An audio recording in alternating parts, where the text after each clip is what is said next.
Hi guys, आज हम decision making करेंगे फेमा नेट सिलेक्टिविटी मेथड की मदद से।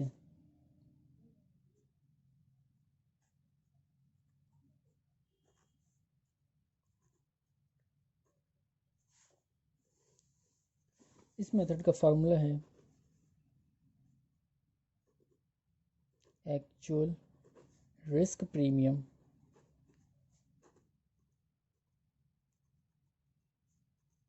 जिसको निकालते हैं R P minus R F. R P यहाँ पर रिटर्न ऑफ द पोर्टफोलियो है, पी यहाँ पर पोर्टफोलियो का मतलब है, पी पोर्टफोलियो है। So please don't confuse, it is not risk premium, ये रिटर्न ऑफ पोर्टफोलियो है। माइनस करेंगे इसमें से डिजायर्ड रिस्क प्रीमियम, जिसको निकालने का फॉर्मूला है return of market R M minus R F, return of risk free return और standard deviation of market multiply by standard deviation of portfolio. तो इसमें से जब इसको माइनस करते हैं तो निकल कर आता है हमें नेट गेन। तो हम इसकी फेमा नेट सेलेक्टिविटी मेथड के थ्रू हम नेट गेन निकालते हैं, और यही हमें क्वेश्चन में पूछता है नेट गेन निकाल, हमें नेट गेन निकाल के क्वेश्चन में बताना होता है। तो इसके क्वेश्चंस कुछ इस तरीके से आएंगे।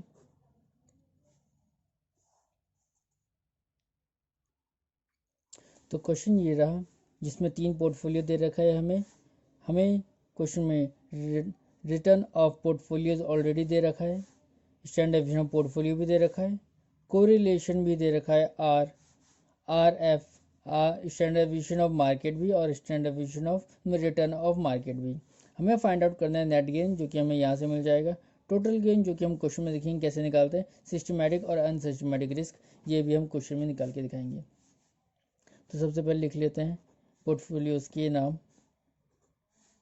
सबसे पहला निकालना है हमें एक्चुअल रिस्क प्रीमियम। ओके, तो एक्चुअल रिस्क प्रीमियम निकालते हैं, एक्चुअल रिस्क प्रीमियम। तो एक्चुअल रिस्क प्रीमियम निकालने का तरीका बहुत सिंपल है, रिटर्न ऑफ पोर्टफोलियो में से बस आर एफ माइनस करना है। तो मैं सीधा यहाँ पर माइनस करके दिखा दूंगा, 25 माइनस 5 20, 18 माइनस 5 13%, और 12 माइनस 5 7%। ओके, हमारे पास एक्चुअल रिस्क प्रीमियम आ गया। अब हमें बस डिजायर्ड रिस्क प्रीमियम चाहिए, तो हमें नेट गेन मिल जाएगा, हमारा एक चीज़ पूरा हो जाएगा, डिजायर्ड आरपी। तो डिजायर्ड आरपी का फॉर्मूला था आर एम यानी कि 16% माइनस आर एफ यानी कि 5% multiply by standard deviation of portfolio यानी कि 10% अपॉन में स्टैंडर्ड डेविएशन ऑफ मार्केट यानी कि 4%। तो इसको जब हम सॉल्व करेंगे तो हमारी जो वैल्यू आएगी वो आएगी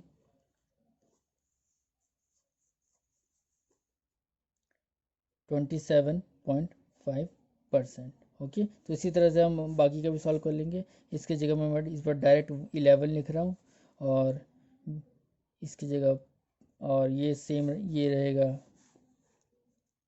5 और यहाँ 4। इसी तरह से दोबारा से मैं 11 लिख रहा हूँ, यहाँ 3 और यहाँ 4। ओके, तो वैल्यू आएगी 13.75 और 8.25। तो जब अब हम मुझे डिज़ायर्ड एक्चुअल भी मिल गया, डिज़ायर्ड भी मिल गया, तो मैं इसमें से इसको माइनस करके नेट गेन निकाल सकता हूँ। तो नेट गेन निकल जाएगा, इसमें से इसको माइनस किया तो माइनस का 7.5, इसमें से इसको माइनस किया तो माइनस का 0.75, इसमें से इसको माइनस किया तो माइनस का 1.75 1.25। तो मुझे ये सारे नेट गेन्स मिल गए। तो मुझे एक चीज़ हो गया, अब मेरे को टोटल गेन चाहिए। अब टोटल गेन निकालने के लिए एक्चुअल रिटर्न तो चाहिए ही चाहिए टोटल गेन निकालने के लिए, लेकिन फ़र्क सिर्फ इतना है कि डिज़ायर्ड रिटर्न में कुछ चेंजेस करने पड़ेंगे। डिज़ायर्ड रिटर्न को हमें सिर्फ एक चीज़ से मल्टीप्लाई करना पड़ेगा और वो है बीटा। हमें डिज़ायर्ड रिटर्न को अगर बीटा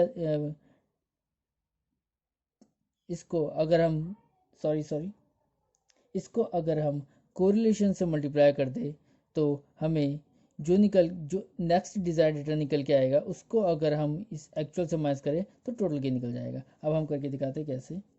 तो हमें ऑलरेडी डिज़ायर्ड रिटर्न ऑलरेडी निकाल चुके हैं हम, तो एक बार अब एडजस्टेड लिख सकते हैं। आप लिख सकते हैं adjusted desired return, desired risk premium adjusted. ये एक बार ऑलरेडी निकाल चुके हैं हम, तो दोबारा निकालेंगे तो एडजस्टेड डिज़ायर्ड रिस्क प्रीमियम। अब मैं ऑलरेडी निकाल चुका हूँ तो मैं इसको तो यहाँ पर रख दूंगा, मल्टीप्लाई बाय, बस कोरिलेशन से मल्टीप्लाई करना है, सिर्फ कोरिलेशन से मल्टीप्लाई करना है।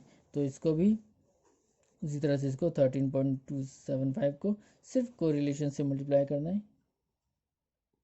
उसी तरह से ये 8.25 को सिर्फ कोरिलेशन से मल्टीप्लाई करना है। तो वैल्यू जो आएगी वह जो वैल्यू आई हमारे पास ये आई एडजस्टेड रिस्क प्रीमियम। ये हमारे पास एडजस्टेड रिस्क प्रीमियम आ गया।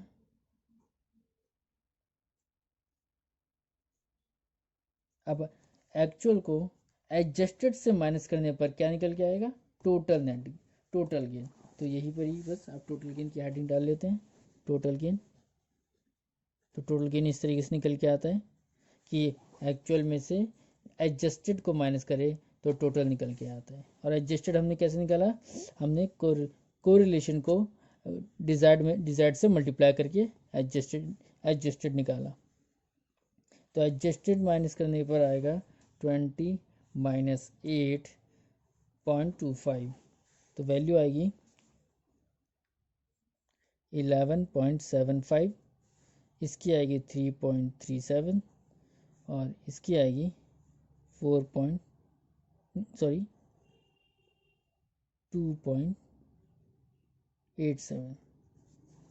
देख लीजिए, 7 में से 4 गया, 4 पॉइंट तो 2.5।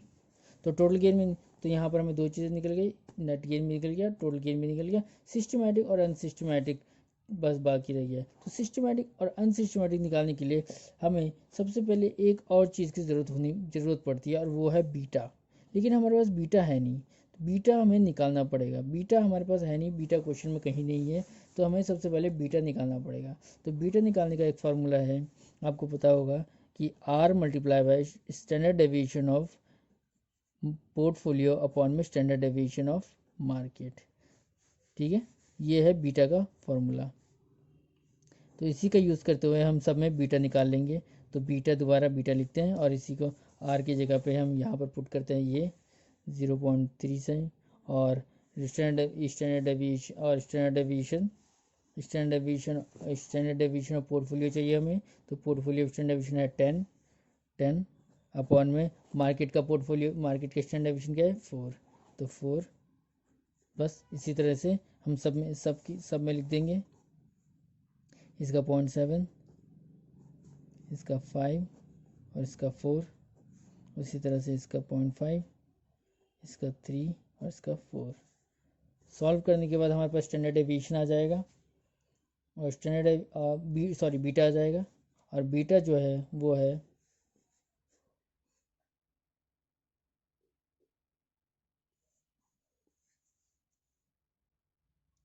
तो ये हम सॉल्यूशन करने के बाद ये हमारे पास बीटा निकल के आ गया है।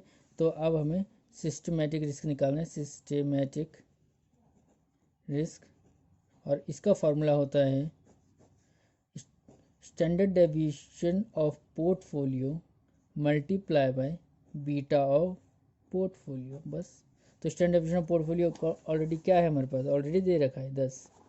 बस 10 मल्टीप्लाई बाय क्या 0.75, सिंपल। और इसी तरह से इसका है 5, इसका है 3, 5 3 मल्टीप्लाई बाय 0.875, 0.375 मल्टीप्लाई करने के बाद जो वैल्यू आएगी वो आएगी 7.5%। इसका 4.375% और इसका 1.125%। तो ये हो गया सिस्टमेटिक। और सिस्टमेटिक रिस्क को निकालने का बहुत ईजी तरीका है, क्योंकि सिस्टमेटिक रिस्क निकल गया किसको मल्टीप्लाई करके, किस में से, स्टैंडर्ड डेविएशन में से। और standard deviation is equal to risk.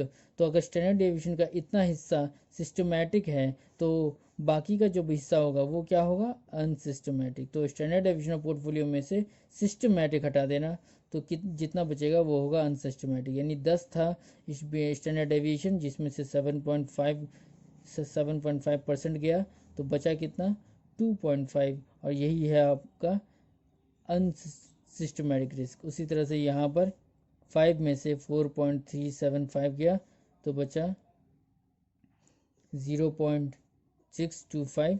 उसी तरह से परसेंट। उसी तरह से 3 में से 1.125% गया, तो बचा 1.875। तो ये है आपका अनसिस्टमेटिक रिस्क। तो सारी चीज़ें हमने निकाल ली, systematic risk, unsystematic risk, net total gain और नेट गेन। तो इसी के साथ तो यही सारी चीज़ें आपको फेमा में निकालने के लिए कही जाएंगी। अगर आपको क्वेश्चन में आएगा फेमा से सॉल्व कीजिए क्वेश्चन, तो ये चार चीज़ें आपको निकालनी पड़ेंगी। तो इसी के साथ हमारे सारे मेथड्स खत्म हुए। Thank you for watching. Please like and subscribe the video.